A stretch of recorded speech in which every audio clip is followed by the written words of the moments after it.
Hi everyone, welcome to our channel consumer చెలు.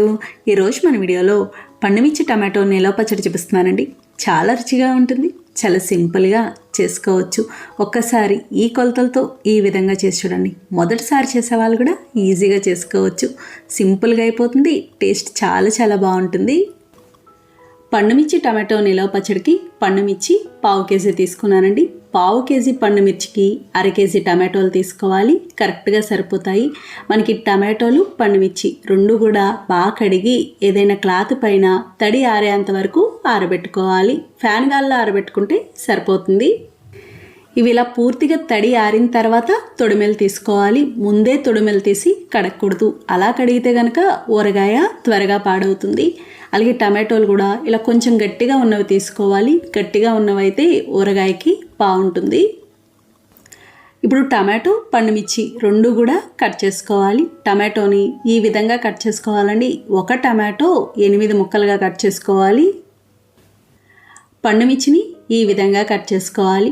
ఇప్పుడు ఏదైనా cup తీసుకొని ముక్కలు కొలుచుకుందాం. ఇక్కడ మనం గ్రాముల్లోనూ కప్పు కొలతల్లో రెండు చెప్తున్నానండి. మీ వీలుని బట్టి చేసుకోవచ్చు. ఏ కొలతలైనా కరెక్ట్గా సరిపోతాయి. చూడండి, ఈ విధంగా కొలుచుకోవాలి. కప్పు నిండుగా తీసుకోవాలి. నాకు ఈ కప్పుతో 2 కప్పుల పండుమిర్చి ముక్కలైనవి. గ్రాముల్లో అయితే 1/2 కేజీ.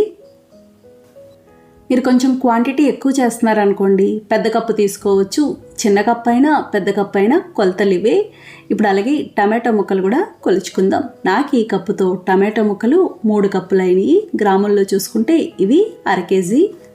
మనం టమాటో నిలవ పచ్చడి చేస్తాం కదండి, అదేవిధంగా. కాకపోతే దీనికి పండుమిర్చి వేస్తాము, ఆ ఊరగాయకి కారం వాడతాము. చూడండి, ముక్కలన్నీ ఇలా కొలుచుకున్నాం కదా. ఇప్పుడు 2 కప్పుల పండుమిర్చి ముక్కలు, 3 కప్పుల టమాటో ముక్కలు, మొత్తానికి 5 కప్పులు అయినాయి కదండి. 5 కప్పులకి 1 కప్పు చింతపండు తీసుకోవాలి. ఇది గ్రాముల్లో చూసుకుంటే 100 గ్రాముల చింతపండు. పులుపు కరెక్ట్గా సరిపోతుంది. 5 కప్పులకి 1/2 కప్పు కల్లుప్పు తీసుకోవాలి. కల్లుప్పు అయితే బాగుంటుంది. ఇది 100 గ్రాముల ఉప్పు. ఇప్పుడు ముందుగా మెంతిపిండి, ఆవు పిండి చూద్దాము. స్టవ్ ఆన్ చేసి ప్యాన్ పెట్టి 1 స్పూన్ మెంతులు, 2 స్పూన్ల ఆవాలు వేసుకోవాలి. లో ఫ్లేమ్లో దోరగా వేయించుకోవాలి. మెంతులు 10 గ్రాములు, ఆవాలు 15 గ్రాములు. ఇలా కలుపుతూ ఉండాలండి. సమానంగా వేగుతాయి, మాడకూడదు. మాడింది అంటే మళ్ళీ మాడు వాసన వచ్చినట్టు ఉంటుంది. చూడండి, ఇలా బాగా వేగినాయి కదా. ఈ విధంగా వేగాలి. ఈ రంగు వస్తే సరిపోతుంది. ఇప్పుడు ఇవి మిక్సీ జార్లోకి తీసుకోవాలి. బాగా చల్లారాలి. ఇవి బాగా చల్లారినాయండి. ఇప్పుడు మెత్తగా మిక్సీ పట్టుకుందాం. చూడండి, ఇలా మిక్సీ పట్టుకున్నాం కదా. ఈ విధంగా మెత్తగా ఉండాలి. మెంతిపిండి, ఆవు పిండి తయారైంది. ఇప్పుడు మళ్ళీ స్టవ్ ఆన్ చేసి ప్యాన్ పెట్టి అదే కప్పుతో 1/2 కప్పు వేరుశనగ నూనె వేసుకోవాలి. ఊరగాయలు కాబట్టి వేరుశనగ నూనె అయితే బాగుంటుంది, లేదా పప్పు నూనె అయినా వేసుకోవచ్చు. నూనె వేడయ్యాక మనం ముందుగా కట్ చేసుకున్న టమాటో ముక్కలు, అలాగే 100 గ్రాములు ఉప్పు తీసుకున్నాం కదండి, అందులో సగం ఉప్పు వేసుకోవాలి. సగం ఉప్పు పండుమిర్చిలో వేసుకుందాం. 1/2 స్పూన్ పసుపు, అలాగే మనం తీసుకున్న చింతపండు కూడా వేసుకోవాలి. చింతపండులో గింజలు, పీచు ఏమన్నా ఉంటే తీసేసుకోవాలి. ఇలా ఇవన్నీ వేసి బాగా కలిపి మూత పెట్టేసి మీడియం ఫ్లేమ్లో మగ్గించుకోవాలి. ఉప్పు ఇందులో సగం ఎందుకు వేసామంటే, ఉప్పు వేయడం వల్ల టమాటో చాలా త్వరగా మగ్గుతుంది, మెత్తగా మగ్గుతుంది. ఎందుకంటే నీరు వస్తుంది కాబట్టి. అలాగే పండుమిర్చిలో ఉప్పు వేయడం వల్ల పండుమిర్చి మెత్తగా నలుగుతాయి. అందుకే సగం ఇందులో, సగం అందులో వేసుకుంటున్నాము. చూడండి, నీరు ఎలా వచ్చిందో. ఇవి మగ్గేంత వరకు మధ్య మధ్యలో మూత తీసి కలుపుతూ ఉండాలి. సమానంగా ఉడుకుతాయి. మంట మాత్రం పెంచకూడదు. ఈ విధంగా ఉండాలండి. ఇలా దగ్గర పడినట్టు అవుతుంది. టమాటో కూడా బాగా ఉడుకుతుంది. ఇప్పుడు ఒకసారి ఇలా గరిటెతో మెదుపుకోవాలి. మేమైతే టమాటోని, చింతపండుని ఇంకా మిక్సీ పట్టడం అలా చేయము. మరీ మెత్తగా ఉన్నట్టుంటుంది ఊరగాయ.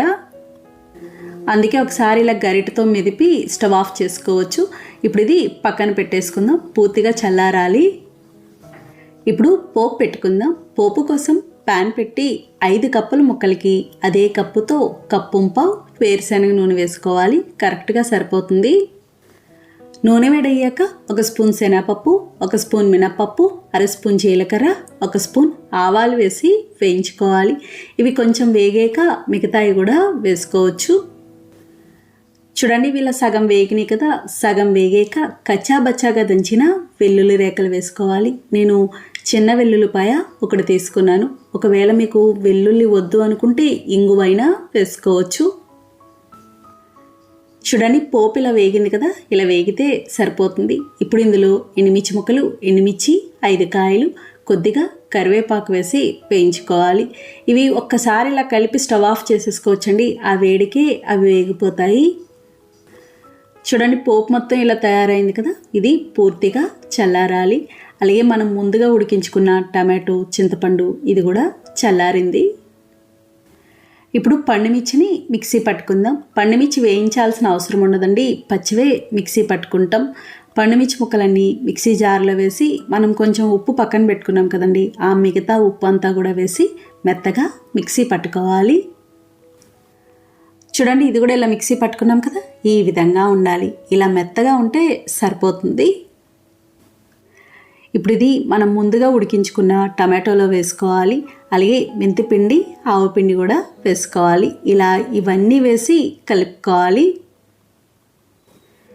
ఇది ఇలా బాగా కలుపుకొని మనం ముందుగా పోపు పెట్టుకున్నాం కదండి, ఆ పోపు అంతా కూడా వేసి కలుపుకోవాలి. అది పూర్తిగా చల్లారాలి. వేడి మీద వేస్తే కనుక చిరి చేదొచ్చినట్టు ఉంటుంది, ఊరగాయ రంగు మారిపోతుంది. పోపు కూడా వేసి బాగా కలుపుకోవాలి. తర్వాత రుచి చూసుకొని ఒకవేళ ఉప్పు తక్కువైంది అనుకుంటే ఉప్పు వేసుకోవచ్చు. అలాగే మీకు కారం తక్కువ ఉంది అనుకుంటే ఇంకొన్ని పండుమిర్చిని మిక్సీ పట్టి కలుపుకోవచ్చు.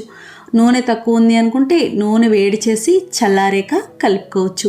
కానీ నాకు తెలిసి ఇంకేమీ పట్టవండి, అన్నీ సమానంగా సరిపోతాయి. పులుపు, ఉప్పు, కారం అన్నీ ఇంతేనండి. పండుమిర్చి టమాటో నిలవ పచ్చడి తయారైంది. చాలా చాలా బాగుంటుంది. ఇది బయట మనకి ఒక 20 రోజుల వరకు ఉంటుంది. అదే ఫ్రిడ్జ్లో పెట్టుకుంటే సంవత్సరం అయినా పాడవదు, ఇంతే ఫ్రెష్గా ఉంటుంది. అన్నంతో పాటు టిఫిన్స్లో కూడా తినచ్చు. చూసారు కదా ఫ్రెండ్స్, చాలా సులభంగా తయారు చేసుకున్నాం. నచ్చిందండి వీడియో? మీకు నచ్చితే లైక్ చేయండి, షేర్ చేయండి, కమెంట్ చేయండి. Thank you for watching.